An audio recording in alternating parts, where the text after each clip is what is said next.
9 ways to stay productive even when you don't want to. Do you feel stuck in the loop of being a wedding entrepreneur, always looking for the next job, overworked, burnt out, missing weekends with the family and friends, working long hours on that merry-go-round of craziness that you can't seem to stop? I understand firsthand how hard it is. I know, because we were there for years. How did we get out of it? How did we stop that merry-go-round? Staying productive. Staying productive even when we didn't want to is what helped us build multiple businesses, get out of debt, create a life we love, and move to France. We learned to get shit done even when we didn't want to.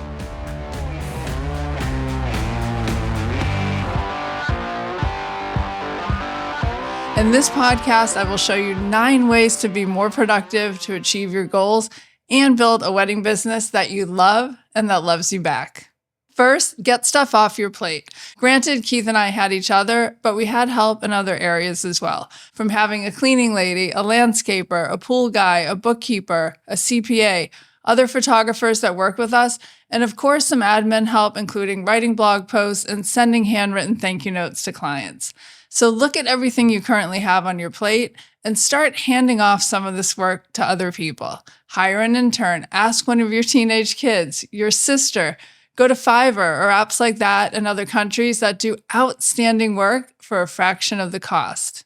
I know I can hear you telling me right now that you don't have the money for this, and I will argue that you are losing money by not doing this. And not just losing money, losing enthusiasm for your business, losing sleep, not taking care of yourself the way you should. You need support, and there is so much affordable help and free help out there. Even just a couple hours a week to free you up to work on the money-making, creative things your business needs. This is how you create more money, by not getting bogged down in the tiny tasks that don't move the needle forward in your business. Focus on what builds your client base, what you love, why you got into this business in the first place. Number 2, now that you've moved a few things off your plate and you're out there creating more of the magic that you create, you can invest in yourself. By investing in yourself, you will create more value for your clients, and in turn, you'll be able to charge more, book more, work with more of the clients that you love. We're photographers, so we would much prefer to be out there taking more photos, working on personal projects, attending trade shows, learning new techniques, taking time to network and get friendly with other wedding entrepreneurs. Investing in yourself means reading books about the problem you want to solve in your business. If you want to understand money better, read a book about it. If you want to learn how to double your business, read a book about it. Want to 10 times your business? Read that book. Learning makes you more productive. Investing in yourself also means taking care of yourself, whatever that looks like to you. For us, going to CrossFit several times a week and walking a ton around Paris every single day is investing in our brains and our health. Find the time, put it on your calendar, make growing your brain and being healthy a non-negotiable item. Your productivity will soar. Even when I think back to the walks Keith and I used to take through Papago Park, through the desert in Arizona or wherever we were, we created the trajectory for our business. We didn't necessarily know what we were doing, but we were talking, we were out in nature. We were talking about our big ideas and how we were going to make them possible. And now here we are all these years later, and a lot of them have come true. And I think without getting out there and getting those ideas out of your head, it's definitely almost impossible for them to come to fruition. Walking meetings definitely work for Keith and I. So whatever works for you to get your ideas going and to be more productive, that obviously looks like different things to different people. So whatever you need to do to get those ideas out of your head, that's what I'm talking about. That is how you can become more productive. Number 3, get clear on what you want. One thing I hear a lot from entrepreneurs that we work with is, I don't know what to do. I don't know what to do. I don't know where to start. How can I market my business? How can I earn more money? How can I charge higher prices? And what do I do first? They don't know what to do. They don't know where to start or what the next move is. And then people get stuck. They get complacent. They're afraid to make a move because it might be the wrong move. They doubt themselves, and then in the end, they make no consequential move at all. They do more of the same. They scroll, they endlessly research, they do small tasks, they do nothing to move the ball forward, yet they're busy doing things all the time. What they don't recognize is that they're procrastinating from doing the things that actually matter to move their business in the direction they would like it to go. They haven't slowed down and stopped to think about what they truly want and what the steps are to achieve it. This is a great time of year to talk about this because as we think of goals for the next year, we can't or we will never achieve them if we don't have a plan. And then because they haven't thought through what needs to be done and what the next steps are, that sets in motion disappointing outcomes, which in turn creates negative thought patterns about what you're capable of doing. So then the spiral continues and the blame game starts, or you get mad or disappointed with yourself. Throwing a goal out there or saying something generic like, quote, I need to book more clients or I need to make more money. And then what? What is your next step? And what do you need to do? Book more clients, how many and at what price point? Then what? Well, I need to create a new price list. Okay, and then what? I probably need to research pricing and what each product or service I offer should cost. I need to know how much it costs me to offer this product. And then what? I need to write it all out, create a pricing sheet, run my numbers, making sure I'm getting paid what I need to for the time and materials. And then what? I need to create an action plan. I need to put the time needed on my calendar with each step. Block the appropriate amount of time off and actually show up and do it. But get it done in the time you give yourself. Give yourself time blocks to get different components done. If you give yourself 3 hours to create a price list, it will take you 3 hours. If you don't put out a specific amount of time on your calendar, then that price list could take you all day. You need to chunk down the time. Almost like when we budgeted money, budget your time. Number 4, get it done. Do something, plan it, execute it, show up every single day, rolling that ball forward, getting that momentum going in your business. Being productive towards that outcome you want, but being honest with yourself at the same time. What do you avoid? Where do you procrastinate? What will make you more productive in your business so that you can achieve these goals? Face these obstacles head on and hold yourself accountable. Number 5, get motivated.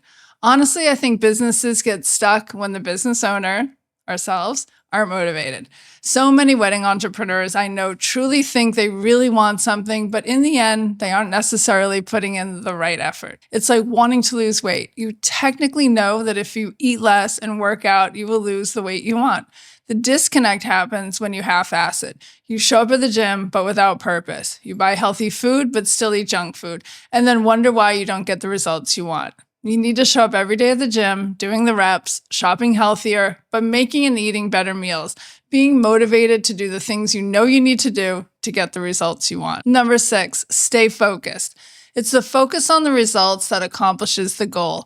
It's not going through the motions. It's actually doing what you need to do to lose the weight. It's the same for your business. Yes, you may want to add dollars to your bottom line, but what are you actually doing to make it happen? But if you're like me, when we were really working hard on growing our business, when I had a goal and it wasn't immediately materializing, when the how wasn't clear, I used to go into panic mode, thinking things like, I have to feed the kids, I have to pay the mortgage, I have to save for college, I have to save for retirement. We have other photographers that work for us. Then my mind started freaking out. I get distracted by stress and I create another path that I think will work better. And then when it doesn't, I'd try something else.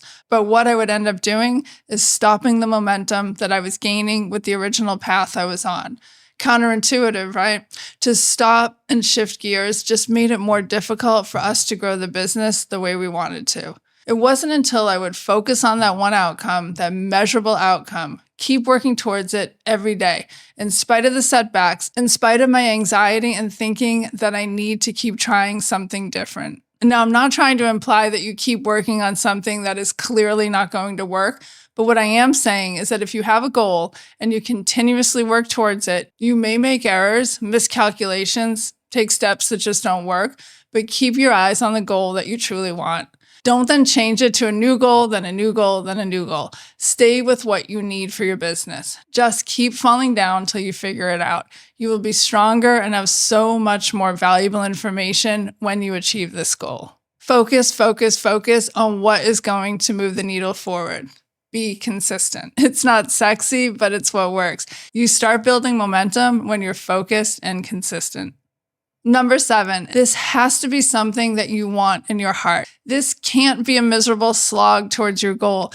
When I talk about love your business and your business will love you back, this is what I mean. If you truly love what you do and you believe in your why for having this business, and you show up with intention and passion, working towards that outcome that you want, it generates a feeling that you can't quite put your finger on. It creates a feeling that not only you feed off of, but your clients or potential clients respond to.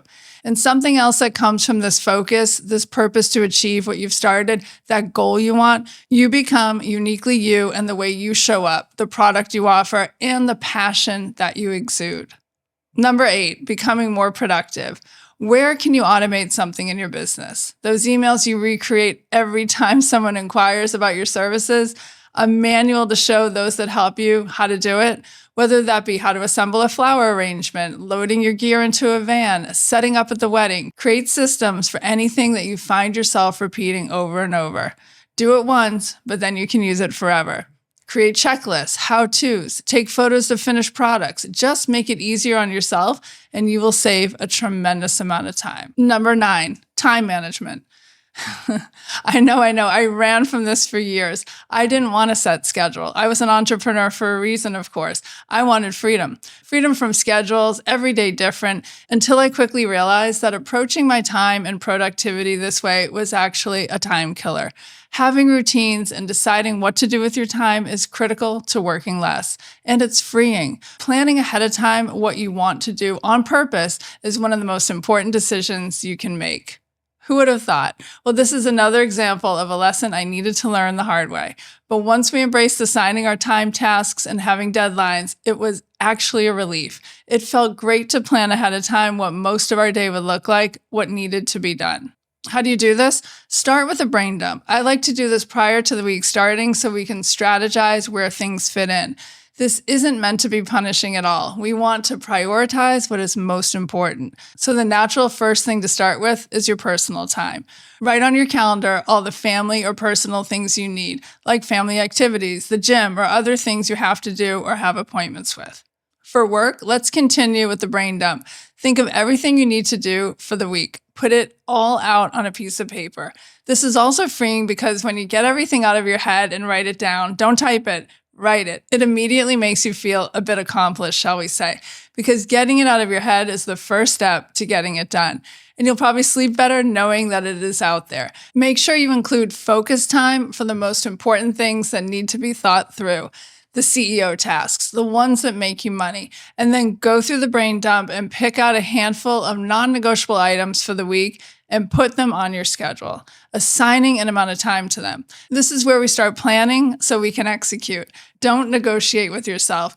Keep your calendar as much as you can, and you will be amazed at what you can accomplish. A little time management goes a long, long way. What happens when you get to the end of your week and everything isn't complete? Just roll over anything you still want to complete or work on to the next brain dump. You'll quickly start to notice where you're being inefficient with your time. I am a big believer in auditing things. Audit your business, audit your processes, audit your time management. Where are you wasting time? Where are you not being productive? When you sit down to work on your business, what you choose to do with your time should be focused on achieving these goals. The big audacious goals you have set for yourself and for your business. Always remind yourself of what the outcome is that you're striving for. It is really important to start building this momentum, to start that trajectory, to get that snowball rolling. And when you continue to do that one thing every day, your confidence will skyrocket. You will inevitably start seeing the results you want. Be singularly focused on how your productivity can lead to your business becoming easier, more profitable, and more enjoyable. And this is why we created our free 3-part series called Momentum. Every business needs this. Thank you so much, and I will see you next week.